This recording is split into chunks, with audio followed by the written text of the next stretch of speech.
Alright, howdy folks. Welcome back to Top Comics Pressing. In this video, we're going to start a case study here on this copy of Fantastic Four number 52. So this was featured in the unboxing video with Nostalgia Zone Comics. So this thing is fresh from Minneapolis. You can see here it was graded a G grade, and I paid what looks like $500, but remember you get a 10% discount if you sign up for their membership, so it was $450, and then you get $45 back in points for the next order, which I happened to spend on a couple other books in that same box. And so effectively I paid a little over $400 for this book. I actually think it's in really nice overall shape. So, I mean, it does have some creasing here. So, I mean, this is immediately going to knock it down out of that 8 range. So that crease by itself might put it at a 7.5. You can see that there's some more minor edge creasing up here if you just follow the whole edge. That's pretty common, because if you look, you can see the cover is slightly taller than the inner pages, and they weren't cut that way. It just stuck up a little bit. So here's a little crease down there, and there's some more edge creasing down along here. So that's all pretty common. If you go right down the spine, you can see that there's a number of color breaking spine ticks, especially right down there as you get closer to the bottom. So nothing, that no major creases. There's some corner creasing down here. So even if you only had this one little corner crease, that would probably be an 8.5. You can see it right there. Even though it's on white, you can see it definitely is a true crease. The book has light tanning, so that might limit it to about a 7.5 just with, that extent of light tanning. But all in all, I think this book is going to come in much higher than that 2.0 grade, and so I was very excited to pick it up. And we're just going to go ahead and dive in with the dry cleaning. So I'm going to get up here around the Black Panther. You can see it has a very cream tone to the cover. This book, we're definitely going to give a Silver Age press to. Before I do that, I'm probably going to do a series of light blue LED treatments. So for those of you that don't know, this book almost always has very intense tanning. And this, be very careful there. I think I'm going to leave that little swoosh. I don't want to pull off the yellow, and I happen to know that that yellow is easy to pull. So we're going to leave it. This one we're gonna hopefully eventually, maybe at some point, CGC slab, and so we don't want to overdo it. We don't want to bleach it and make it look artificially white. It is from the 60s, and so it should look its age, but I think we can give it a little bit of a exterior lightening only, probably. If we open it up, we can see that the interior does have a gradient here from dark to light in the middle. Just by treating the exterior, we'll be able to get a little bit of that. And the interior, though, looks really bright, and so that's something that I personally value and think is pretty important. So this one's pretty awesome in my opinion. Looks really great. All right. Oh, and if you're curious, we can go ahead and do our wrap counting. So we've got 1, 2, 3, 4, 5, 6, 7, 8, 9, 10, 11, 12, 13, 14. Here's where we want to start being a little more careful for coupon cuts. 15 and 16. And very nice, beautiful overall page quality. So very excited for that. Very nice, I think.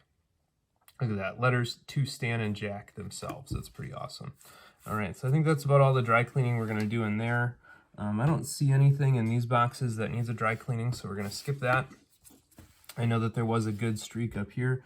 Now, when you see tanning, you definitely want to back off on the pressure. Tanning can indeed cause some levels of brittleness in a paper. And so, if I might be more aggressive with a, book from the 80s, definitely this book, particularly on the edges where we see that little bit of tan, we want to just back it off and give it a little bit of a gentle strokes instead of any more violent friction or force. So we're just going to go, maybe 50%, 60%, somewhere in that range, and just be very, very gentle. But overall, this book did not need a lot of dry cleaning. It actually looked really good. I mean, I'm still clearly getting stuff off of it. So we're going to keep going here. But very, very, very nice copy.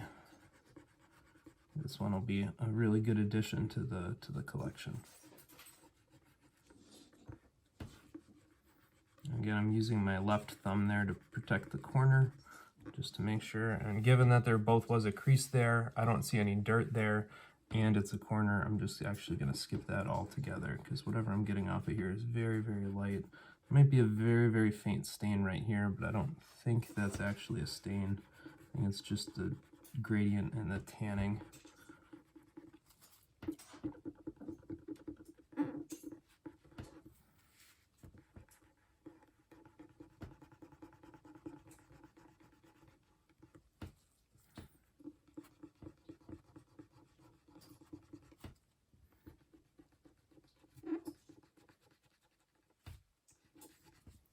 Relatively clean copy, so this has definitely been in a bag and a board for the better part of the decades between when it was published and today.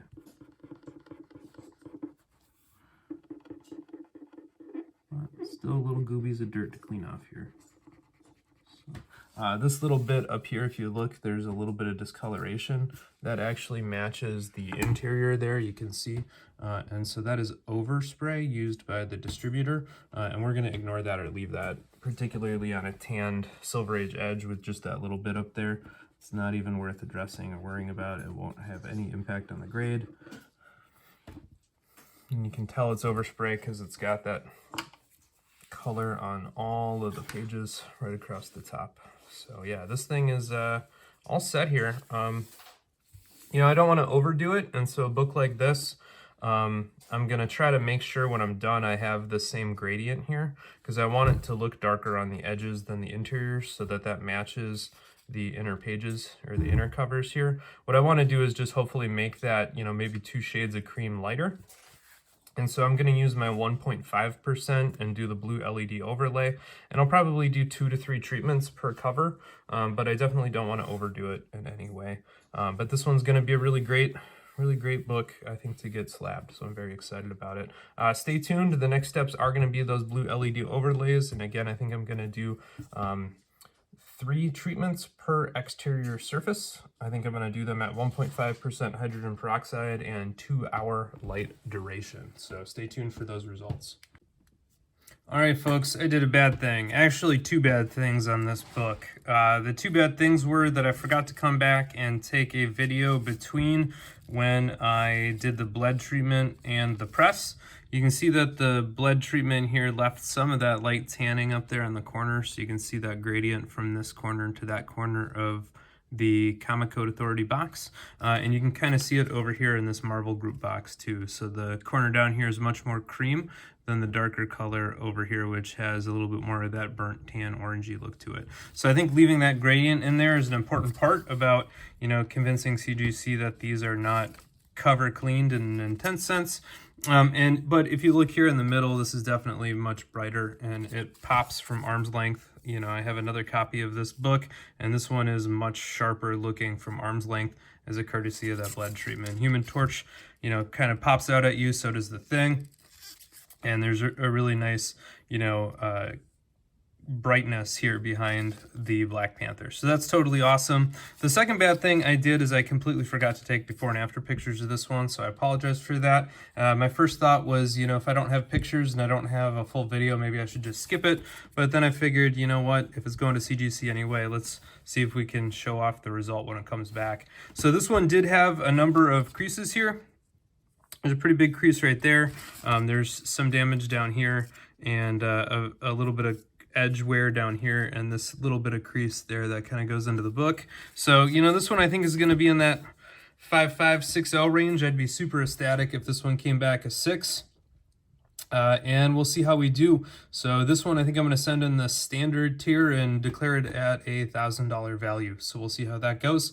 Stay tuned and take the second here to click that subscribe button. It's down here somewhere right below the screen. So just click subscribe for me, leave a thumbs up, and we'll be right back from CGC. All right, everybody, CGC is back with a verdict on this copy of Fantastic Four number 52 that we got from Nostalgia Zone Comics. Be sure to go check out that unboxing video. I'll drop that in the description here, as well as a link to their store and or Instagram account.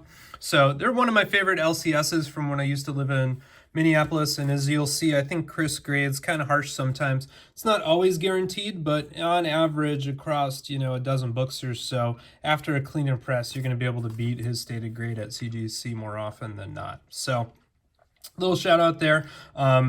This copy I was happy to pick up for what I think I calculated was just a little bit above $400.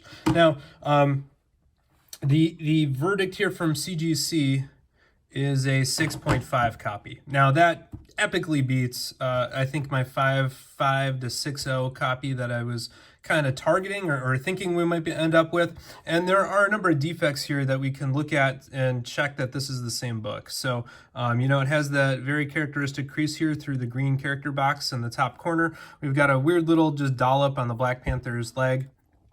And we have, the same creasing and edge damage that I called out in the original video when looking at it. And so this is undoubtedly the same book. And this is a 4.0 copy that I had previously had in my collection. And this one, I purchased, and at the time of purchase, this one was maybe a little bit brighter than the one from Chris's. And as you can see here, if you compare these characters now, I think especially where the thing is at, you can definitely tell that this one is a much brighter orange, whereas this one's a much darker brownish color. You can see that in the characters' faces. So, the two back characters here, the Fantastic Four, pop out. They're very muted here. It's very hard to appreciate that. And if you look very close in that central bubble, it's probably a true off-white or cream to off-white on the left, whereas it's a true white to off-white here on this side. And so from arm's length, this one undoubtedly pops a lot better compared to this one. And this one, I think, started a little bit darker when I compared them when I got it. So overall, I think that's a really nice improvement we were able to get from this. Now, one thing I want to point out is this one's fresh back from CGC, and it does have the universal grade label. So there's been a lot of discussion out there about people receiving purple labels from CGC, and I think the most important thing to make sure you get that universal grade is just to show some restraint and some control. This book I probably could have done a double hop on and ripped all of this tanning out of the back. You can still see it does have a tanning gradient from the center here out to the edge. It has that here too. So, I called that out, especially here in the comic code box. It's brighter here even than it is on the edge. That kind of edge tanning is quite natural for a comic book from the 60s, especially these Marvel books from the mid-60s. And so I didn't want to remove or completely disrupt what we'll call, comic book patina. Instead, what we did is just gently and subtly improve the color quality there through that blue LED treatment. That was a couple of treatments of our blue LED overlays. I did not use a high concentration mist of peroxide. This was a 1.5% peroxide overlay. And I think that's important. Some people are still advocating for using 6% peroxide or 10% peroxide. Really, you want to dial that back. You don't want to over whiten these books. You want that effect to be subtle and natural. I think if this book was out and raw and handed to even, the expert graders in the world, there's really no way to distinguish it from this book. It feels the same. It doesn't have any damage to the cover gloss. The patina or that gradient is just as smooth as it was when I got it. And I think that's all an important piece of this. So don't overthink it. Buy the book, follow the book. The Captain Mike team put a lot of effort into optimizing these processes, and just use some common sense and restraint. And also, you don't need any of these fancy gimmicky items. So I didn't use a laser cut template to only hit this box or up there. If I had done that, and if I had put a mask over this and only whitened the white areas, that would look even worse, because then, if you open this up, you're going to see a brutal white box in the center of a whole bunch of tanning, and that couldn't be a more obvious way for CGC to flag some books than to whiten only certain patches of it, especially as that's reflected on the interior cover. And you do get carry through whitening to those interior covers.